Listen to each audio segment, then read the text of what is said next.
हरि ओम। बोले श्री सद्गुरु भगवान की जय। बोले श्री गणपति महाराज की जय। बोले श्री गौरी शंकर भगवान की जय। ओम श्री परमात्मने नमः। आज हम श्री कृष्ण द्वारा कथित और श्री अर्जुन द्वारा श्रवित श्रीमद् भगवद गीता के तीसरे अध्याय का श्रवण करेंगे। इस अध्याय का नाम कर्मयोग है। अर्जुन बोले, हे जनार्दन, यदि आपको कर्म की अपेक्षा ज्ञान श्रेष्ठ मान्य है तो फिर हे केशव, मुझे भयंकर कर्म में क्यों लगाते हैं? आप मिले हुए से वचनों से मेरी बुद्धि को मानो मोहित कर रहे हैं। इसलिए उस एक बात को निश्चित करके कहिए जिससे मैं कल्याण को प्राप्त हो जाऊं। श्री भगवान बोले, हे निष्पाप, इस लोक में दो प्रकार की निष्ठा मेरे द्वारा पहले कही गई है। उनमें से सांख्य योगियों की निष्ठा तो ज्ञान योग से और योगियों की निष्ठा कर्म योग से होती है। मनुष्य ना तो कर्मों का आरंभ किए बिना निष्कर्मता को यानी योग निष्ठा को प्राप्त होता है और ना कर्मों के केवल त्याग मात्र से सिद्धि यानी सांख्य निष्ठा को प्राप्त होता है। निसंदेह कोई भी मनुष्य किसी भी काल में क्षण मात्र भी बिना कर्म किए नहीं रहता, क्योंकि सारा मनुष्य समुदाय प्रकृति जनित गुणों द्वारा परवश हुआ कर्म करने के लिए बाध्य किया जाता है। जो मूढ़ बुद्धि मनुष्य समस्त इंद्रियों को हठपूर्वक ऊपर से रोककर और मन से उन इंद्रियों के विषयों का चिंतन करता रहता है, वह मिथ्याचारी अर्थात दंभी कहा जाता है। किंतु हे अर्जुन, जो पुरुष मन से इंद्रियों को वश में करके अनासक्त हुआ समस्त इंद्रियों द्वारा कर्म योग का आचरण करता है, वही श्रेष्ठ है। तू शास्त्र विहित कर्तव्य कर्म कर, क्योंकि कर्म ना करने की अपेक्षा कर्म करना श्रेष्ठ है तथा कर्म ना करने से तेरा शरीर निर्वाह भी सिद्ध नहीं होगा। यज्ञ के निमित्त किए जाने वाले कर्मों से अतिरिक्त दूसरे कर्मों में लगा हुआ ही यह मनुष्य समुदाय कर्मों से बंधता है। इसलिए हे अर्जुन, तू आसक्ति से रहित होकर उस यज्ञ के निमित्त ही भली भांति कर्म कर। प्रजापति ब्रह्मा ने कल्प के आदि में यज्ञ सहित प्रजाओं को रचकर उनसे कहा कि तुम लोग इस यज्ञ के द्वारा वृद्धि को प्राप्त हो और यह यज्ञ तुम लोगों को इच्छित भोग प्रदान करने वाला हो। तुम लोग इस यज्ञ के द्वारा देवताओं को उन्नत करो और वे देवता तुम लोगों को उन्नत करें। इस प्रकार निस्वार्थ भाव से एक दूसरे को उन्नत करते हुए तुम लोग परम कल्याण को प्राप्त हो जाओगे। यज्ञ के द्वारा बढ़ाए हुए देवता तुम लोगों को बिना मांगे ही इच्छित भोग निश्चय ही देते रहेंगे। इस प्रकार उन देवताओं के द्वारा किए हुए भोगों को जो पुरुष उनको बिना दिए स्वयं भोगता है, वह चोर ही है। यज्ञ से बचे हुए अन्न को खाने वाले श्रेष्ठ पुरुष उस पापों से मुक्त हो जाते हैं, और जो पापी लोग अपना शरीर पोषण करने के लिए ही अन्न पकाते हैं, वे तो पाप को ही खाते हैं। संपूर्ण प्राणी अन्न से उत्पन्न होते हैं। उनकी उत्पत्ति वृष्टि से होती है, वृष्टि यज्ञ से होती है और यज्ञ विहित कर्मों से उत्पन्न होने वाला है। कर्म समुदाय को तू वेद से उत्पन्न और वेद को अविनाशी परमात्मा से उत्पन्न हुआ जान। इससे सिद्ध होता है कि सर्वव्यापी परम अक्षर परमात्मा सदा ही यज्ञ में प्रतिष्ठित है। हे पार्थ, जो पुरुष इस लोक में इस प्रकार परंपरा से प्रचलित सृष्टि चक्र के अनुकूल नहीं बरतता, अर्थात अपने कर्तव्य का पालन नहीं करता, वह इंद्रियों के द्वारा भोगों में रमण करने वाला पापायु पुरुष व्यर्थ ही जीता है।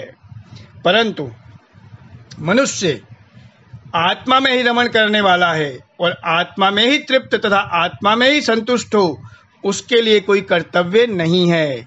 उस महापुरुष का इस विश्व में ना तो कर्म करने से कोई प्रयोजन रहता है और ना कर्मों के ना करने से ही कोई प्रयोजन रहता है, तथा संपूर्ण प्राणियों में भी उसका किंचित मात्र भी स्वार्थ का संबंध नहीं रहता। इसलिए तू निरंतर आसक्ति से रहित होकर सदा कर्तव्य कर्म को भली भांति करता रहे, क्योंकि आसक्ति से रहित होकर कर्म करता हुआ मनुष्य परमात्मा को प्राप्त हो जाता है। जनकादि ज्ञानी जन भी आसक्ति रहित कर्म द्वारा ही परम सिद्धि को प्राप्त हुए थे। इसीलिए तथा लोक संग्रह को देखते हुए भी तू कर्म करने को ही योग्य है, अर्थात तुझे कर्म करना ही उचित है। श्रेष्ठ पुरुष जो जो आचरण करता है, अन्य पुरुष भी वैसा वैसा ही आचरण करते हैं। वह जो कुछ प्रमाण कर देता है, समस्त मनुष्य समुदाय उसी के अनुसार बरतने लग जाता है। हे अर्जुन, मुझे इन तीनों लोकों में ना तो कुछ कर्तव्य है और ना कोई भी प्राप्त करने योग्य वस्तु अप्राप्त है, तो भी मैं कर्म में ही बरतता हूँ, क्योंकि हे पार्थ, यदि कदाचित मैं सावधान होकर कर्मों में ना बरतूं तो बड़ी हानि हो जाए, क्योंकि मनुष्य सब प्रकार से मेरे ही मार्ग का अनुसरण करते हैं। इसीलिए यदि मैं कर्म ना करूं तो ये सब कुछ नष्ट भ्रष्ट हो जाए और मैं संकर्ता का करने वाला हूँ तथा इस समस्त प्रजा को नष्ट करने वाला बनूं। हे भारत, कर्म में आसक्त हुए अज्ञानी जन जिस प्रकार कर्म करते हैं, आसक्ति रहित विद्वान भी लोक संग्रह करना चाहता हुआ उसी प्रकार कर्म करे।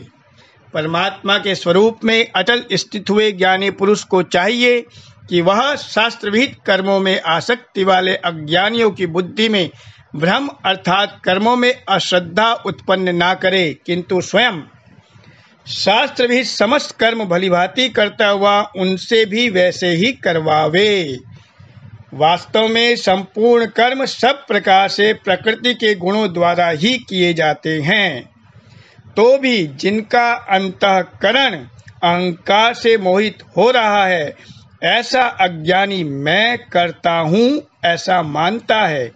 परंतु हे महाबाहु, गुण विभाग और कर्म विभाग के तत्व को जानने वाला ज्ञान योगी संपूर्ण गुण ही गुणों में बरत रहे हैं, ऐसा समझकर उनमें आसक्त नहीं होता। प्रकृति के गुणों से अत्यंत मोहित हुए मनुष्य गुणों में और कर्मों में आसक्त रहते हैं। उन पूर्णतया ना समझने वाले मंद बुद्धि अज्ञानियों को पूर्णतया जानने वाला ज्ञानी विचलित ना करे। मुझ अंतर्यामी परमात्मा में लगे हुए चित्त द्वारा संपूर्ण कर्मों को मुझ में अर्पण करके आशा रहित, ममता रहित और संताप रहित होकर युद्ध कर। जो कोई मनुष्य दोष दृष्टि से रहित और श्रद्धा युक्त होकर मेरे इस मत का सदा अनुसरण करते हैं, वे भी संपूर्ण कर्मों से छूट जाते हैं। परंतु जो मनुष्य मुझ में दोषारोपण करते हुए मेरे इस मत के अनुसार नहीं चलते हैं, उन मूर्खों को तू संपूर्ण ज्ञानों में मोहित और नष्ट हुए ही समझ।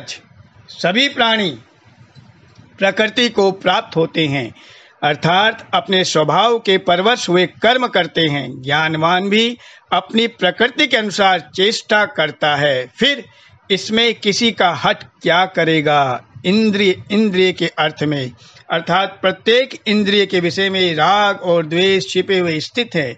मनुष्य को उन दोनों के वश में नहीं होना चाहिए, क्योंकि वे दोनों ही इसके कल्याण मार्ग में विघ्न करने वाले महान शत्रु हैं। अच्छी प्रकार आचरण में लाए हुए दूसरे के धर्म से गुण रहित भी अपना धर्म अति उत्तम है।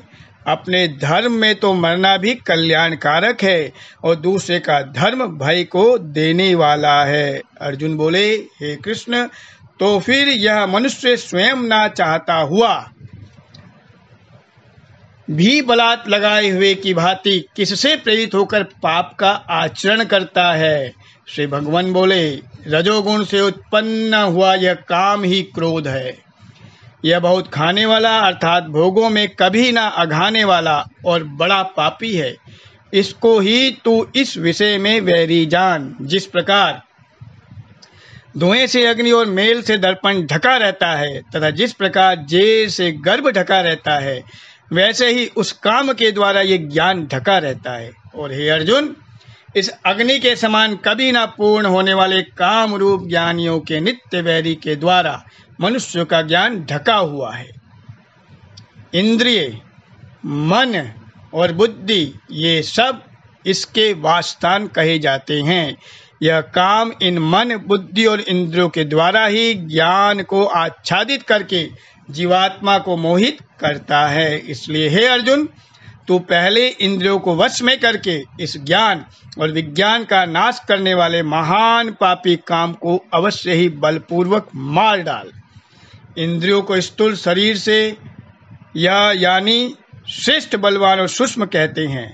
इन इंद्रियों से पर मन है, मन से भी पर बुद्धि है और जो बुद्धि से भी अत्यंत पर है वह आत्मा है। इस प्रकार बुद्धि से पर अर्थात सूक्ष्म, बलवान और अत्यंत श्रेष्ठ आत्मा को जानकर और बुद्धि के द्वारा मन को वश में करके हे महाबाहो, तो इस काम रूप दुर्जय शत्रु को मार डाल। इस प्रकार श्रीमद् भगवत गीता का कर्मयोग नामक 3रा अध्याय संपूर्ण हुआ। बोलिए योगेश्वर भगवान श्री कृष्ण भगवान की जय। श्री हरे नमः, श्री हरे नमः, श्री हरे नमः। बहुत बहुत आभार।